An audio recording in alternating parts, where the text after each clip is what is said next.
Welcome back to Experience Action, where we turn ideas into action so you can get a better customer experience that drives business results.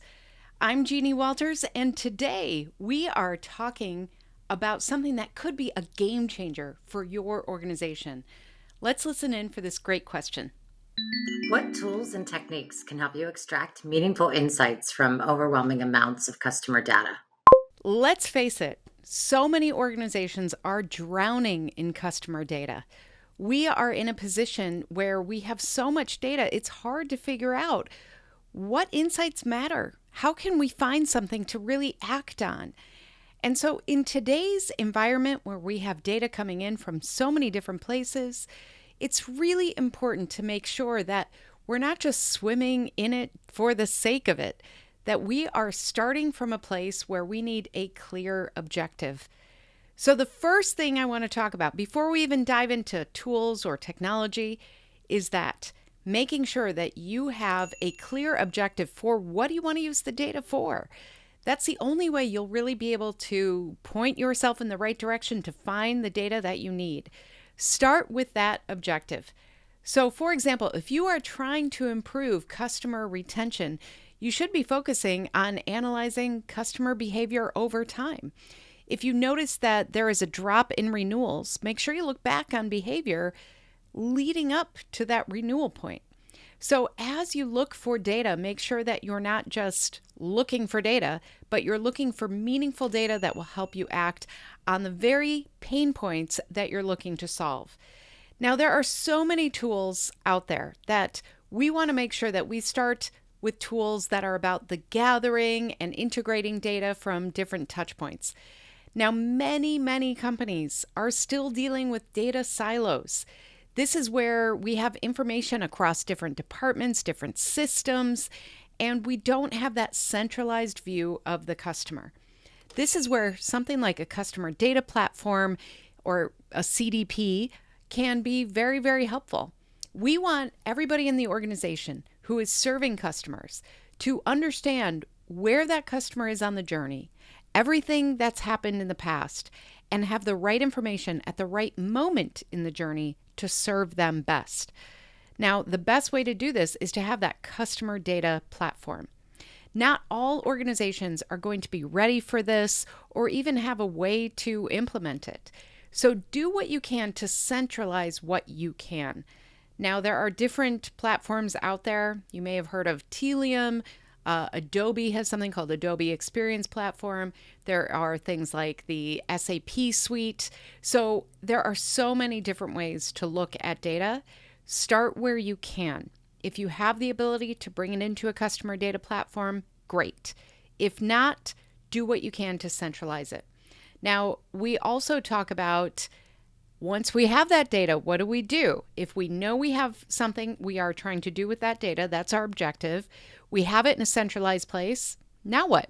Well, we want to look for tools and technology around data analysis and insights extraction. Data analysis only goes so far because what we want to do is use that. We want to analyze again to a point.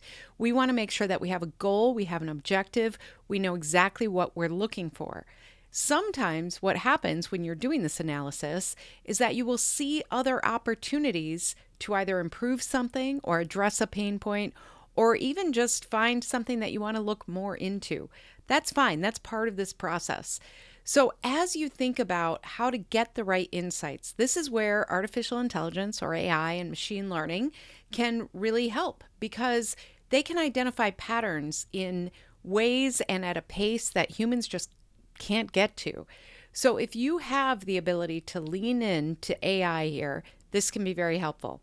Once you have your data in one place, once you know what you're looking for, AI can help you answer those questions by looking for the signals that customers are giving you through both their behavior and their feedback. We want to make sure we're not just relying on what they tell us, but also how are they behaving? What are the choices they're making? What are the choices they're not making? All of that matters. So we can learn by asking AI to help us with those questions, especially generative AI. So you may have heard of IBM Watson or Salesforce Einstein, there are tools within tools now that rely on generative AI to really help you answer those questions. You can ask questions like, I want to know what's happening 2 months before the renewal period. Are there any patterns that you're seeing that can help me understand why we're not getting the renewal rates we want? Now, some tools are going to be better than others here, and some of this is based on your data readiness. So don't just blame the tool if your data is not in the right place. Look for ways that you can ask the questions, lead to that next one, refine, refine, refine. That's what generative AI is so great at. So there are some text-based versions of this that we've had for a long time that can help us with sentiment analysis. So look at the tools that you have, look at things you might be using, Qualtrics or Medallia or some of the other ones that are out there. And of course, there's Nice and Genesis and all sorts of them. So look for what they have available to really help you understand what is the feeling that our customers have. Text analytics have been around a long time and leading to sentiment analysis. Sentiment analysis is where we really look for, okay, what's happening here? How are people feeling? When do they get frustrated? What can we do about it to improve that point of the journey? So all of this comes down to understanding why you're asking those questions and then continuing to ask better questions. That's what all of these tools help us do so that we get better answers and better insights that we can actually act on. Now, if we hear something or if we find something in sentiment analysis like, wow, 85% of our customers are really frustrated at this moment. They're telling us that they do not feel good about our brand, that we are losing loyalty with them because of this. If we don't act on that, if we don't have a plan to act on that, then we're wasting everybody's time.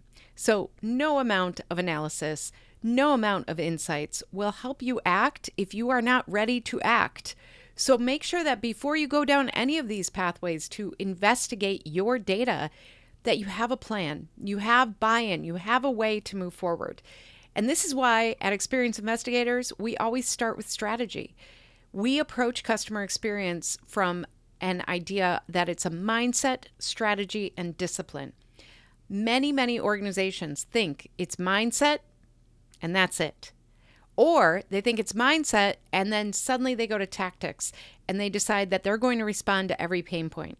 That just creates chaos. So be careful about relying on the tools and technology to guide you. You need to be the guide. You need to make sure that you are leading with strategy, that you are clear on what your objectives are, because otherwise in customer experience, everything can feel like a priority. And when you have so much data at your fingertips, it gets even worse. So make sure as you're thinking about your customer data, your insights, and how to act on it, you follow that pattern. You have a goal, you have a clear vision of what your strategy is and what you're trying to achieve. You understand what your objective is when you are looking at the data. You find those insights and then you have a plan of action to act on them. That is really the best way to prove the return on the investment of tools like this. It's about business intelligence, not just customer intelligence. So having said all of that, don't forget that we have to think about this in the bigger picture of a voice of the customer program, a feedback strategy, customer segmentation, predictive analytics, all of those things play a part here too. I'm not going to go into all of that today. It's just a reminder that nothing happens in a vacuum. Nothing should be siloed when we're talking about customer experience work. So I hope that was helpful. This is such a great, meaty question. I love hearing from everybody here. You give me so much inspiration about what you do. And I know I talk to leaders every single day. We have coaching, we have consulting, we have training, we have speaking. And the leaders that I speak to in customer experience, they often say to me, you know what, I'm a little overwhelmed. There's too much to do. So I just want you to know we see you, we hear you, and we're here to support you. The work you're doing is super important. You are changing people's lives. And never forget that. So as you face big data and as you try to figure out AI and as we try to create action out of insights and all the many things that we do as CX leaders, please know we have your back. We're here to help you and support you. We want to answer your questions, guide you, do whatever we can to give you the resources to succeed. So reach out to us at experienceinvestigators.com. Ask questions here for the podcast at askjeannie.vip. Check out our resources on the Learning Center, or maybe you want to check out CXI Ground School, where we go over the foundational formula for success for your organization.